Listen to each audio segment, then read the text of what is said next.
हर घर में रेडियो जरूर रहता था। दुनिया के बारे में जानने के लिए रेडियो हर कोई के पास जरूर रहता था। इसलिए हम लोग रेडियो के आविष्कार के बारे में जानेंगे कि रेडियो का आविष्कार किसने किया और रेडियो का आविष्कार कब हुआ। जब टीवी का आविष्कार नहीं हुआ था, मोबाइल का आविष्कार नहीं हुआ था, तब मनोरंजन का एक प्रमुख साधन रेडियो ही था। रेडियो में लोग अक्सर गाना सुनते थे, न्यूज़ सुनते थे, घर में, बाजार में, घर में या कहीं भी अपनी गाड़ी में लोग जाते थे तो रेडियो का इस्तेमाल करते थे। उस समय मनोरंजन का कोई दूसरा साधन कम ही था। रेडियो का आविष्कार गुलियर्मो मार्कोनी ने किया था।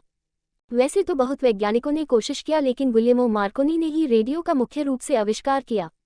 रेडियो का आविष्कार करने में मुख्य रूप से 3 वैज्ञानिकों को जाना जाता है: गुलियर्मो मार्कोनी, रेजिनाल्ड फेसेंडन, विलियम डुबिली। इन तीनों वैज्ञानिकों की मेहनत के फल स्वरूप ही हम लोगों को रेडियो जैसा मनोरंजन का साधन मिला। रेडियो का आविष्कार करने के कारण ही गुलियर्मो मार्कोनी को बेतार के तार का जन्मदाता भी कहा जाता है। गुलियर्मो मार्कोनी को रेडियो के निर्माता के रूप में जाना जाता है। तकनीकी के क्षेत्र में रेडियो का आविष्कार एक मुख्य आविष्कार है, लेकिन 1880 में हाइनरिक रुडोल्फ हर्ट्ज ने इलेक्ट्रोमैग्नेटिक तरंगों का खोज किया था। वह पहले ऐसे व्यक्ति थे जिन्होंने इलेक्ट्रोमैग्नेटिक तरंग का खोज किया था, और इनके बाद गुलियर्मो मार्कोनी ने लंबी दूरी के संचार के लिए एक ऐसा उपकरण तैयार किया जिसके द्वारा किसी भी तरह की न्यूज़ गाना सुना जा सकता था।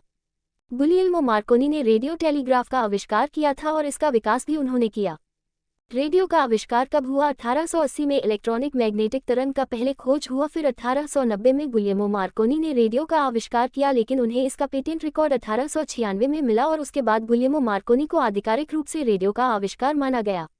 1896 में रेडियो का आविष्कार हुआ तो शुरुआती समय में रेडियो का इस्तेमाल सेना के लोग ही करते थे, लेकिन धीरे धीरे रेडियो का इस्तेमाल लगभग हर कोई करने लगा, सरकार भी करने लगी और धीरे धीरे आम जनता भी रेडियो का प्रयोग करके एक मनोरंजन का साधन बन गया। सबसे पहले रेडियो फ्रिक्वेंसी का संचालन 1864 में हेनरिच हर्ट्ज ने किया था। 1996 में जब गुलियर्मो मार्कोनी को रेडियो के निर्माता के रूप में जाना जाता है। तकनीकी के क्षेत्र में रेडियो का आविष्कार एक मुख्य आविष्कार है, लेकिन 1880 में हाइनरिक रुडोल्फ हर्ट्ज ने इलेक्ट्रोमैग्नेटिक तरंगों का खोज किया था। वह पहले ऐसे व्यक्ति थे जिन्होंने इलेक्ट्रोमैग्नेटिक तरंग का खोज किया था, और इनके बाद गुलियर्मो मार्कोनी ने लंबी दूरी के संचार के लिए एक ऐसा उपकरण तैयार किया जिसके द्वारा किसी भी तरह की न्यूज़ गाना सुना जा सकता था। गुलियर्मो मार्कोनी ने रेडियो टेलीग्राफ का आविष्कार किया था और इसका विकास भी उन्होंने किया।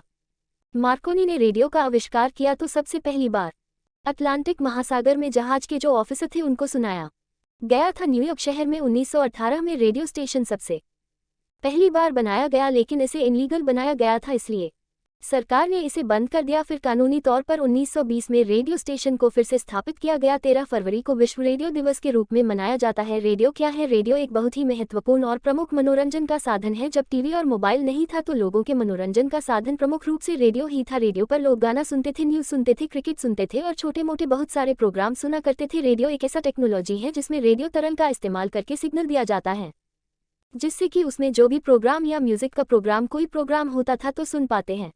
रेडियो का आविष्कार के लिए सबसे पहले जेम्स क्लर्क मैक्सवेल ने कोशिश करना शुरू किया था। वर्तमान समय में स्मार्टफोन का आविष्कार होने की वजह से रेडियो का इस्तेमाल बहुत ही कम ही लोग करते हैं, लेकिन पहले अगर किसी सूचना का आदान प्रदान दूर दूर तक करना होता था तो पहला ऑप्शन रेडियो ही होता था। पहले के लोग रेडियो के बहुत शौकीन होते थे। रेडियो का प्रयोग करने के लिए रेडियो तरंग को एक जगह से दूसरे जगह तक ले जाने के लिए चुंबकीय ऊर्जा तरंग का प्रयोग किया जाता है। जब भी किसी सूचना का आदान प्रदान करना होता है, रेडियो का प्रसारण करना होता है, तो चुंबकीय ऊर्जा तरंगों की सहायता से ही यह सारे कार्य पॉसिबल हो पाते हैं। जब रेडियो का इस्तेमाल कारगर साबित होने लगा तब बीबीसी और उसके जैसे और भी कई कंपनी थी जिन्होंने पॉडकास्टिंग के लिए रेडियो का प्रयोग करने का कार्य शुरू किया। विश्व में सबसे पहले रेडियो स्टेशन न्यूयॉर्क में 1918 में बनाया गया था। रेडियो भारत में कब आया? दुनिया में रेडियो स्टेशन सबसे पहले न्यूयॉर्क में 1918 में बनाया गया था। न्यूयॉर्क में सबसे पहला रेडियो स्टेशन द फॉरेस्ट नाम से शुरू किया गया था, लेकिन जब पुलिस को पता चला तो उन्होंने यह रेडियो स्टेशन बंद करवा दिया। फिर 1920 में कानूनी तौर पर फिर से रेडियो स्टेशन शुरू किया गया और भारत में 1927 में रेडियो का प्रसारण शुरू किया गया था। सबसे पहले रेडियो का प्रसारण मुंबई और कोलकाता के बीच में शुरू किया गया था। उसके बाद 8 जून 1936 के बाद रेडियो का प्रसारण पूरे भारत में होने लगा था। भारत में 1936 में सरकारी रेडियो स्टेशन का शुरू किया गया। यही रेडियो स्टेशन जब भारत आज़ाद हुआ तब ऑल इंडिया रेडियो या आकाशवाणी के नाम से जाना जाने लगा। भारत में रेडियो स्टेशन 223 है और सारे रेडियो स्टेशन ऑल इंडिया या आकाशवाणी के हैं।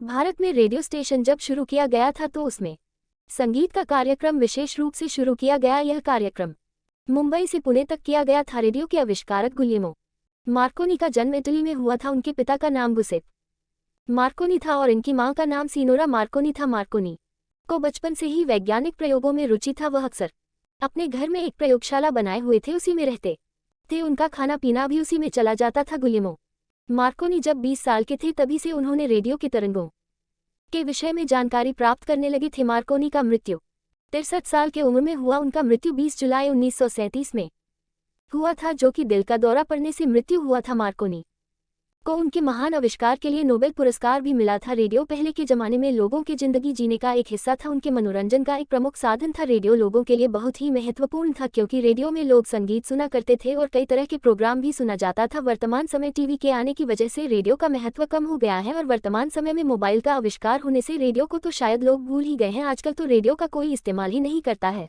चैनल को सब्सक्राइब करें और बेल आइकन को दबाना ना भूलें।